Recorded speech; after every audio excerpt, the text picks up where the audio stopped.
प्यारे भाइयों बहनों, सादर सप्रेम नमस्ते।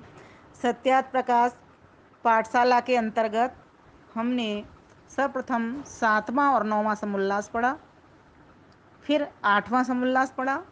तो 7वां, 8वां और 9वां 3 समुल्लास पहले पढ़े। उसके बाद प्रथम, द्वितीय, तृतीय, चतुर्थ और पंचम यह समुल्लास पढ़े। अब हमारी जो बचा हुआ है इनमें से छठा समुल्लास वह है राजा प्रजा का धर्म क्या हो, किस तरीके से राजा और प्रजा आपस में बर्ताव करें। तो आज हमारी इच्छा है कि हम इस छठवें समुल्लास को प्रारंभ करें। तो आइए पाठ करते हैं। पाठ से पहले गुरु शिष्य का मंत्र पढ़ते हैं। ओम सहनाववतु सहनौ भुनक्तु सह वीर्यं करवावहै तेजस्विनावधीतमस्तु मा विद्विषावहै। ओम शांति शांति शांति। छठा समुल्लास भाग 1। अथ राज प्रजा धर्मान व्याख्यास्यामः। महर्षि दयानंद सरस्वती छठवें समुल्लास को के भीतर राजा और प्रजा का धर्म लिख रहे हैं। तो वहाँ पर वो मनुस्मृति का प्रमाण दे रहे हैं। तो आइए उन श्लोकों का पाठ करेंगे। उससे पहले हम ये समझने का प्रयास करेंगे कि राजा और प्रजा का क्या क्या धर्म हो। तो कहा, राजधर्मान् प्रवक्ष्यामि यथावृत्तो भवेन्नृपः संभवश्च यथा तस्य सिद्धिश्च परमायथा सिद्धिश्च परमायथा। ब्राह्मं प्राप्तेन संस्कारं क्षत्रियेण यथा विधि सर्वस्यास्य यथा न्यायं कर्तव्यं परिरक्षणं। तो मनु महाराज क्या कहते हैं कि मनु जी ऋषियों से कहते हैं कि चारों वर्णों और 4 आश्रमों के व्यवहार कथन के पश्चात राजधर्मों को कहेंगे कि जिस प्रकार का राजा होना चाहिए और जैसे इसके होने का संभव और जैसे इसको परम सिद्धि प्राप्त होगे वह प्रकार सब कहते हैं कि जैसा परम विद्वान ब्राह्मण होता है वैसा विद्वान सुशिक्षित होकर क्षत्रिय को योग्य है कि सब राज्य की रक्षा न्याय से यथावत करे। तो यहाँ पर महर्षि दयानंद सरस्वती बता रहे हैं कि जो चारों वर्ण हैं और चारों आश्रम हैं यह हमने आपको बता दिए हैं, समझा दिए हैं इनसे पहले समुल्लासों के अंतर्गत। अब हम राजधर्म को कहना प्रारंभ कर रहे हैं कि किस प्रकार का राजा हमारे देश का होना चाहिए और ऐसा होने से जिससे कि हम सभी को सुख मिले, हम सभी प्रजाओं को उससे सुख मिले। तो राजा कैसा हो? तो राजा न्यायकारी हो। न्यायकारी राजा ही हम सब प्रजाओं की न्याय संगत रक्षा कर सकता है। तो जैसा परम विद्वान ब्राह्मण के बारे में कहा जाता है, ब्राह्मण के गुण धर्म कहे जाते हैं, वैसा विद्वान ही सुशिक्षित होकर के क्षत्रिय अर्थात राजा को भी योग्य है कि सब राज्य की रक्षा न्यायपूर्वक वो यथावत किया करे। यह बताने का प्रयास महर्षि दयानंद सरस्वती मनुस्मृति के प्रमाण के द्वारा बता रहे हैं। मनुस्मृति के 7वें अध्याय में ये पहला और दूसरा 2 श्लोक उन्होंने यहाँ पर लिए हैं। उसका प्रकार यह है। फिर अब वो प्रमाण के रूप में ऋग्वेद का मंत्र संख्या 3 सूक्त 38 मंत्र संख्या 6 ये दे रहे हैं प्रमाण। यहाँ पर मंडल 3 सूक्त 38 और मंत्र संख्या 6 3 38 6 ये इसका प्रमाण दिया है। तो आइए उस मंत्र का पाठ भी कर लेते हैं कि वो मंत्र क्या क्या है। त्रीणि राजानि विदथे पुरूणि परिविश्वानि भूषतः सदांसि अपश्यमत्र मनसा जगन्वान् व्रते गन्धर्वान् अपि वायुकेशान्। यहाँ पर आधा ही लिखा है, मैंने इसको पूरा पढ़ दिया। यहाँ पर सदांसी तक था लेकिन मेरे समक्ष ऋग्वेद है तो उसमें ये पूरा मंत्र दिया गया है। तो इस मंत्र के भीतर कहा गया है कि ईश्वर उपदेश कर रहा है कि राजा और प्रजा के पुरुष मिलकर के विदथे सुख प्राप्ति और विज्ञान वृद्धि कारक राजा प्रजा के संबंध रूप व्यवहार में त्रीणी सदांसी तीन सभा कौन सी, अर्थात विद्या आर्य सभा, धर्म आर्य सभा और राज आर्य सभा नियत करके पुरूणी अर्थात बहुत प्रकार के विश्वानी समग्र प्रजा संबंधी मनुष्य आदि प्राणियों को परिभूषत सब ओर से विद्या, स्वातंत्रता, धर्म, सुशिक्षा और धन आदि से अलंकृत करे।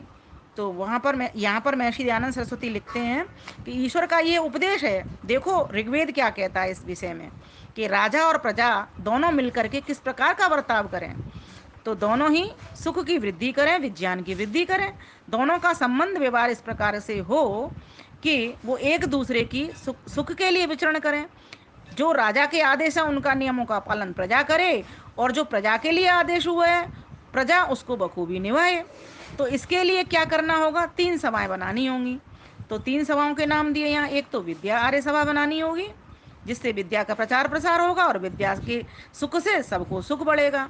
दूसरी धर्म आर्य सभा बनानी पड़ेगी, धर्म संस्कृति वैदिक संस्कृति अध्यात्म का प्रचार प्रसार उससे होगा तो फिर सुख बढ़ेगा। और तीसरी राजार्य सभा बनानी पड़ेगी कि राजा के जो नियम हैं, नियमावली हैं और प्रजा संबंधी जो कर्तव्य हैं वे सारे कुछ उसमें होंगे और उसी प्रकार के उनके सदस्य चुने जाएंगे। और वे सदस्य उस प्रकार से जो जो व्यवस्था जिस तरीके की नियमावली होगी राजा प्रजा के धर्म की उस तरीके से वे निभाएंगे। तो इस प्रकार से बहुत प्रकार से समग्र प्रजा संबंधी मनुष्यादि प्राणियों को सब ओर से विद्या, स्वतंत्रता, धर्म, सुशिक्षा अर्थात उत्तम शिक्षा और धन आदि से अलंकृत करें। तो इस प्रकार का आदेश ईश्वर ने हमारे लिए ऋग्वेद में किया है कि राजा और प्रजा किस प्रकार से आपस में वर्तें जिससे चारों ओर राष्ट्र के भीतर सुख शांति समृद्धि का वास हो जावे। अब आगे पढ़ते हैं, अथर्ववेद से ले रहे हैं। अब अथर्ववेद का प्रमाण दे रहे हैं क्योंकि महर्षि दयानंद सरस्वती अपनी बात कुछ नहीं कहते, वो ऋषिकृत ग्रंथों को, ईश्वरकृत ग्रंथों को ही हमारे समक्ष रखते हैं।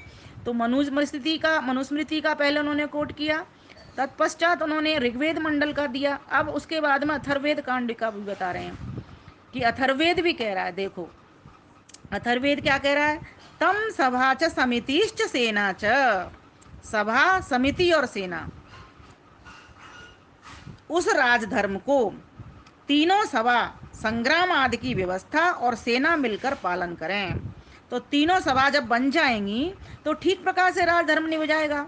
और अगर तीनों सभा में से कोई एक सभा की कमी रह गई, मान लीजिए विद्या की कमी रह गई, विद्यावान लोग नहीं हुए तो भी धर्म नहीं बढ़ पाएगा। और धर्म का भी काम कर रहे हैं और विद्या नहीं है तो फिर धर्म होगा कि अधर्म होगा ये कैसे निर्णय होगा, है ना। और राजकाज की नियमावली नहीं है, मान लीजिए धर्म कर्म का कार्य हो रहा है, विद्या की भी परिणति हो रही है, लेकिन राज्य की कोई नियमावली नहीं है तो प्रजा कैसे बरतेगी। तो तीनों सभाओं का होना बहुत आवश्यक है और जो तीनों सभा जो निर्णय देंगी उसके अनुसार से प्रजा बरतेगी। तो इस प्रकार से इन सभाओं का गठन करना इस हेतु से किया जाता है। जैसे आर्य समाज बनाया, किस लिए बनाया कि जिससे आर्य समाज के भीतर कुछ सदस्य बने और बन करके वे आर्य सदस्य बने। पहली बात तो जिनके भीतर बहुत सारे गुण हों आर्य वाले, अर्थात शांत हों, तितिक्षु हों, दांत हों, सत्यवादी हों, जितेंद्रिय हों, इस प्रकार के लोग हों वे। और दाता हों, दान भी देने वाले हों, दयालु भी हों, दया भी करने वाले हों, विनम्र भी हों, इस प्रकार के गुण वाले हों, वे ही आर्य होते हैं। तो इसीलिए आर्य समाज की स्थापना की कि जब ऐसा काम होगा तो चारों ओर सुख बढ़ेगा कि नहीं बढ़ेगा। तो आप कहोगे बढ़ेगा। तो यही बात महर्षि दयानंद प्रमाण के द्वारा बता रहे हैं कि अथर्ववेद कांडिका भी कह रही है, सभ्य समाम में पाही ये च सभ्या सभासद, सभासद और राजाओं को योग्य है, सभासद अर्थात सभा के सदस्य, और राजा को योग्य है कि राजा सब सभासदों को आज्ञा दे। जितनी भी तीनों सभा बनाई उनके जो सदस्य थे उन सभी सदस्यों के लिए एक नियमावली बना करके आज्ञा करे कि हे सभा के योग्य मुख्य सभासद, सभा के योग्य मुख्य सभासद, तू मेरी सभा की धर्मयुक्त व्यवस्था की रक्षा कर। मुख्य सभासद कौन हो गया, जो वहाँ का प्रधान व्यक्ति है वो हो गया। मेरी सभा की धर्मयुक्त व्यवस्था की रक्षा कर, जो धर्मयुक्त मैंने व्यवस्था बनाई है, नियमावली बनाई है, उसकी रक्षा कर, तुझे पालन करवाना है। और जो सभा के योग्य सभासद हैं, जितने भी सभासद हैं वे भी सभा की व्यवस्था का पालन किया करें। तो राजा और प्रजा के क्या कर्तव्य हैं और एक एक व्यक्ति एक परिवार का भी राजा होता है। एक मुखिया जो होता है, कोई भी मुखिया किसी भी जगह का है, वो एक राजा होता है। एक विद्वान भी एक विद्यार्य सभा का राजा होता है। एक प्रधान भी, चाहे राष्ट्र हो, चाहे समाज हो, चाहे परिवार हो, वहाँ का राजा होता है। तो एक मुखिया, बड़ा व्यक्ति, जो कि पूरी प्रजा को अपने साथ चला सकता है। जैसे परिवार का मुखिया कौन हो गया, दादाजी, और वो पूरे परिवार को चलाते हैं। तो जब वो उनको अपने परिवार की नियमावली भी तो बनाते हैं कि किस प्रकार के हमारे परिवार के भीतर नियम पर चलना है लोगों को। तो जो उस नियमावली का पालन करते हैं जो बच्चे उनके, वो परिवार बहुत बढ़िया चलते हैं, सुख से रहते हैं। इसी प्रकार से एक राष्ट्र का भी एक राजा होता है, और राष्ट्र भी एक परिवार की तरह होता है। उस राजा की भी कुछ नियमावली होती हैं। अब छोटे छोटे राजाओं का प्रतिनिधित्व तो इन सभाओं को बना करके किया जा रहा है। तो वो राजा ध्यान दें उस प्रजा के ऊपर, उन सभासदों के ऊपर। तो उन सभासदों को तैयार करें। फिर उन सभासदों के लिए भी एक नियमावली हो, वे कैसे कैसे उन चीज़ों को तीनों सभाओं में बैठ करके, जैसे विद्या आर्य सभा बनी, तो वहाँ का प्रधान क्या करेगा, किस तरीके से उन सभासदों को आज्ञा देगा, किस तरीके से उनसे नियमावली में चलने के लिए कहेगा, और किस तरीके से उन लोगों को टोली में बनाने के लिए कहेगा।